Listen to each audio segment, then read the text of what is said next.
सांख्य दर्शन के प्रमुख ग्रंथ ईश्वर कृष्ण द्वारा रचित सांख्य कारिका से संबंधित हमारे आज के व्याख्यान का विषय है व्यक्त अव्यक्त प्रकृति एवं पुरुष का तुलनात्मक विवेचन। जैसा कि हमें स्पष्ट है कि सांख्य दर्शन जो है एक द्वैतवादी दार्शनिक विचारधारा है जो दो प्रमुख तत्वों को स्वीकार करता है। ये दो तत्व जो हैं वे हैं पुरुष और प्रकृति। जैसा कि हमने अपने पूर्व के व्याख्यानों में भी स्पष्ट किया था कि सांख्य दर्शन में पुरुष शब्द जो है विशेष अर्थ में प्रयुक्त हुआ है। यहाँ आत्म तत्व के लिए पुरुष शब्द का प्रयोग किया गया है, अर्थात हम सब में जो शुद्ध चैतन्य स्वरूप आत्म तत्व है उसे ही सांख्य दर्शन में पुरुष की संज्ञा दी गई है।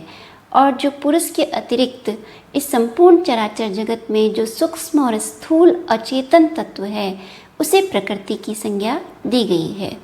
प्रकृति के पुनः दो स्वरूप हैं, व्यक्त और अव्यक्त प्रकृति।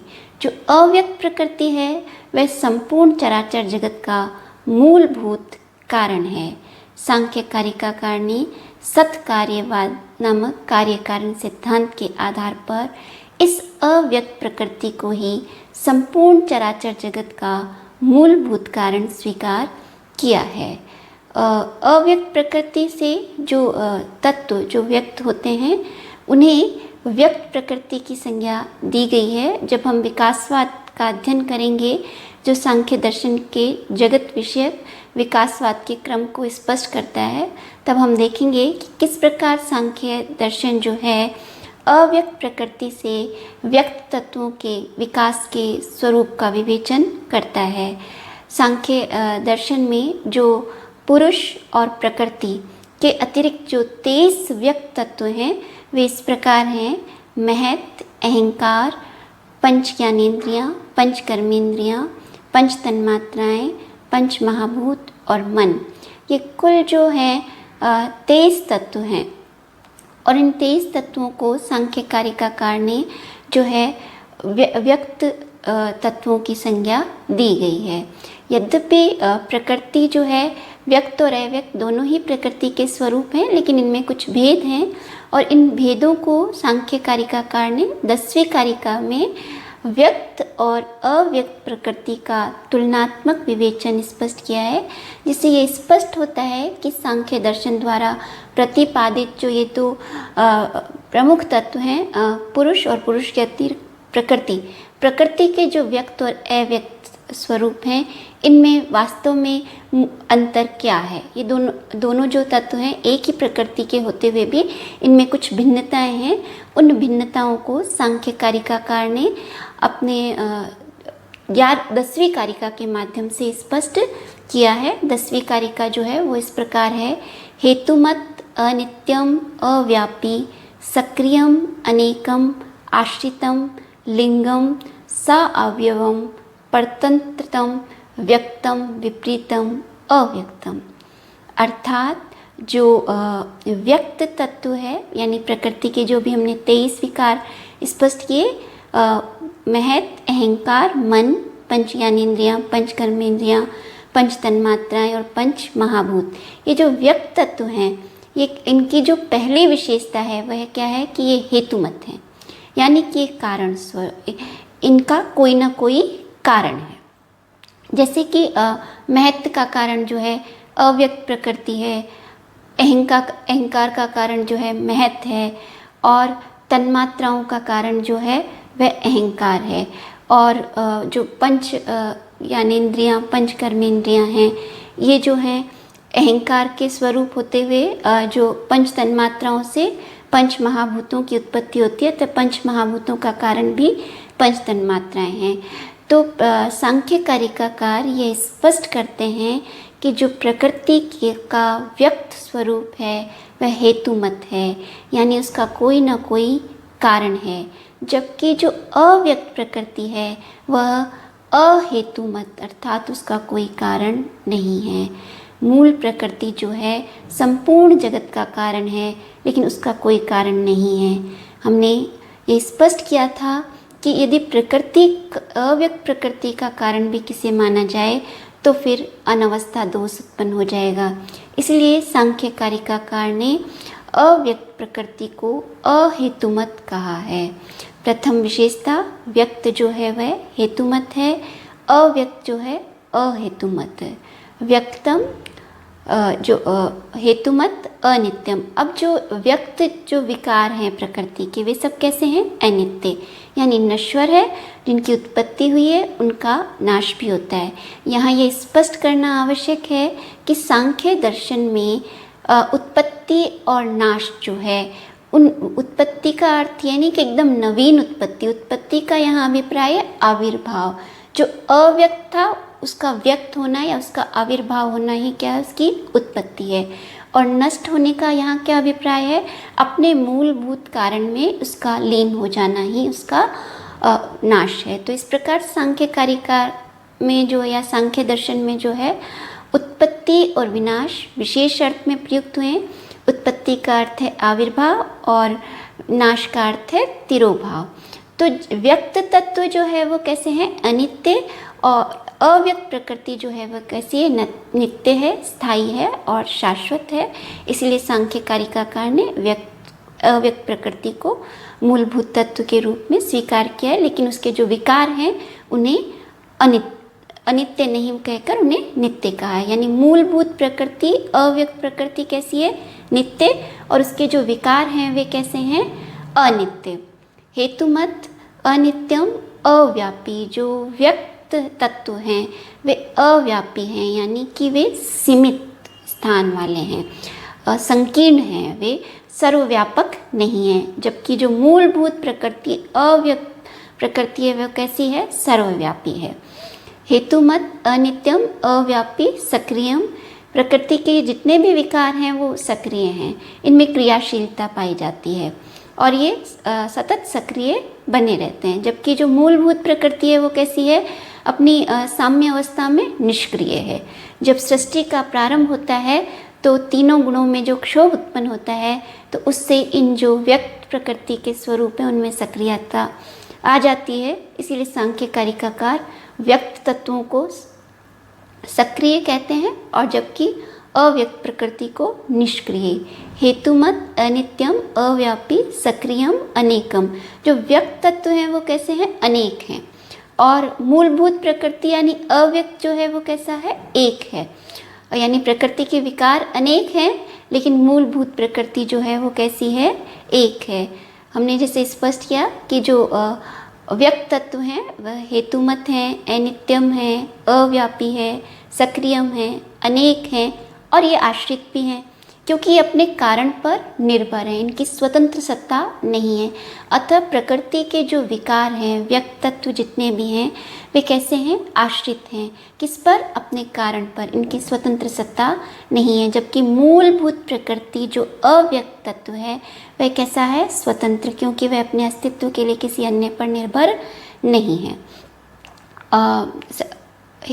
हेतुमत अनित्यम अव्यापी सक्रियम अनेकम आश्रितम। और जो व्यक्त की जो इससे जो अगली विशेषता है वो है लिंगम। लिंगम का मतलब होता है कि लयम गच्छति इति लिंगम, जो अपने मूलभूत कारण में लीन हो जाता है। यानी प्रकृति के जितने भी व्यक्त तत्व हैं वे अपने अपने कारण में लीन हो जाते हैं, इसलिए इन्हें लिंग कहते हैं। जबकि मूलभूत अव्यक्त प्रकृति वो कैसी है? अलिंग है।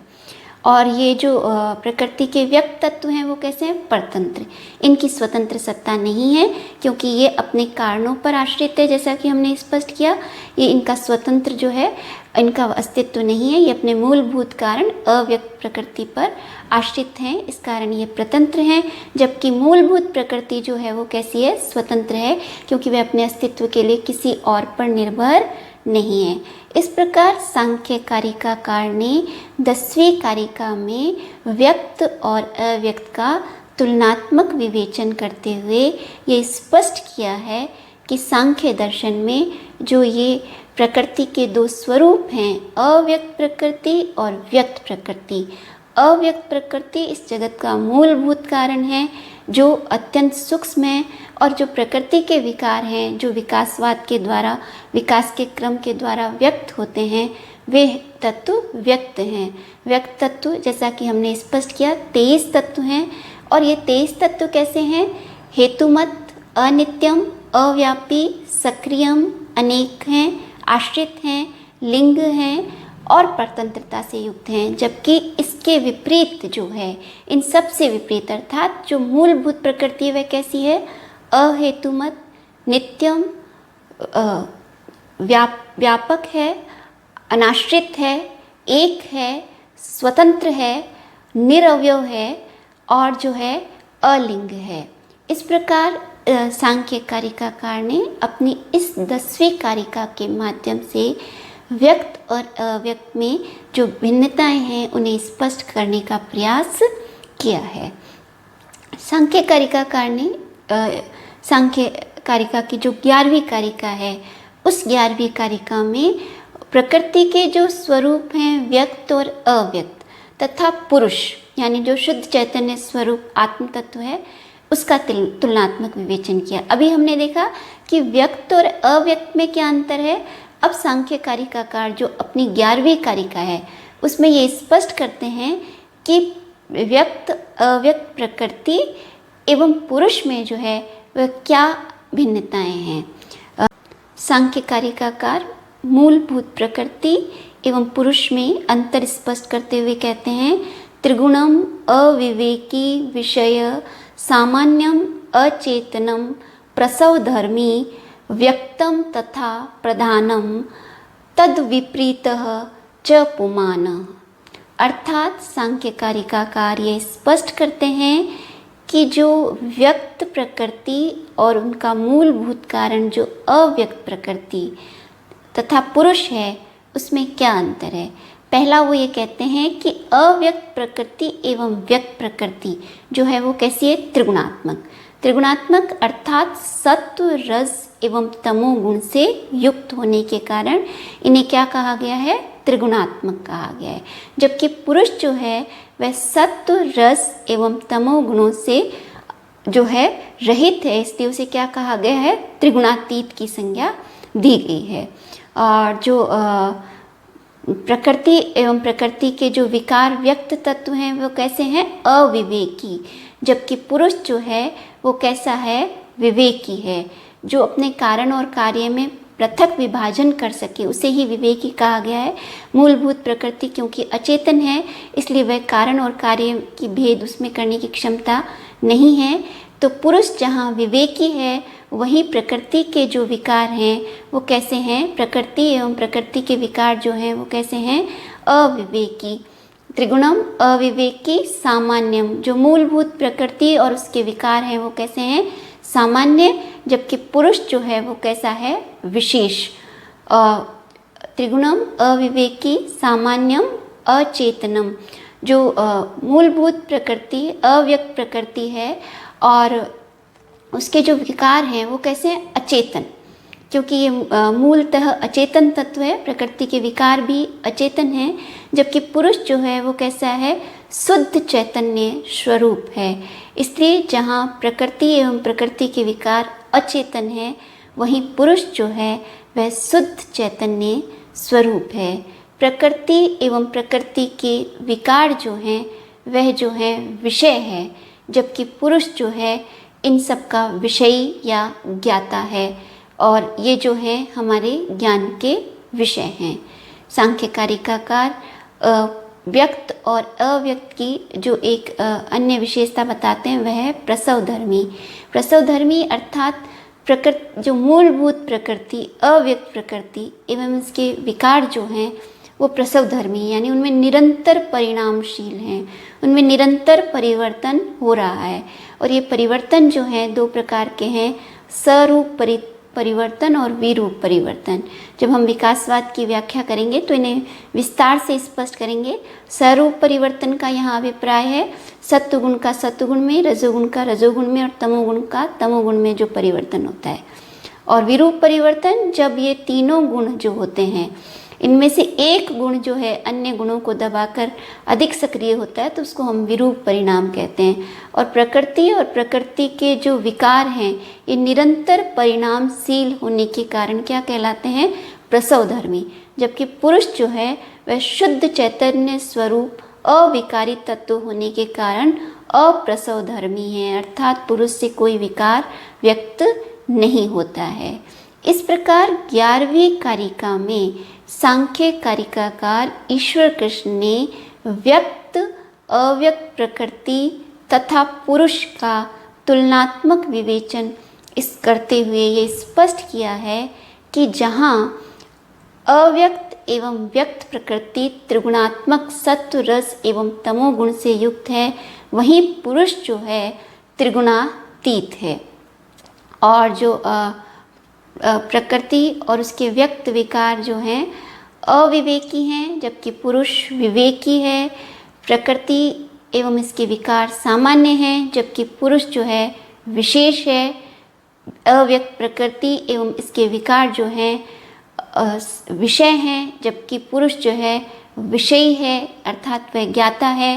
प्रकृति एवं प्रकृति के विकार ज्ञान का विषय होने के कारण विषय रूप हैं, जबकि पुरुष इनका ज्ञाता होने के कारण जो है विषयी है। और जो पुरुष और प्रकृति में जो अंतर सांख्य कारिकाकार ने स्पष्ट किया है कि जहाँ प्रकृति एवं प्रकृति के विकार जो हैं अचेतन हैं, वहीं पुरुष जो है शुद्ध चैतन्य स्वरूप है। इस प्रकार सांख्य कारिकाकार ने अपनी 11वीं कारिका के माध्यम से अव्यक्त एवं व्यक्त प्रकृति तथा पुरुष का तुलनात्मक विवेचन करते हुए उनके मध्य भेद क्या है उसे स्पष्ट किया है।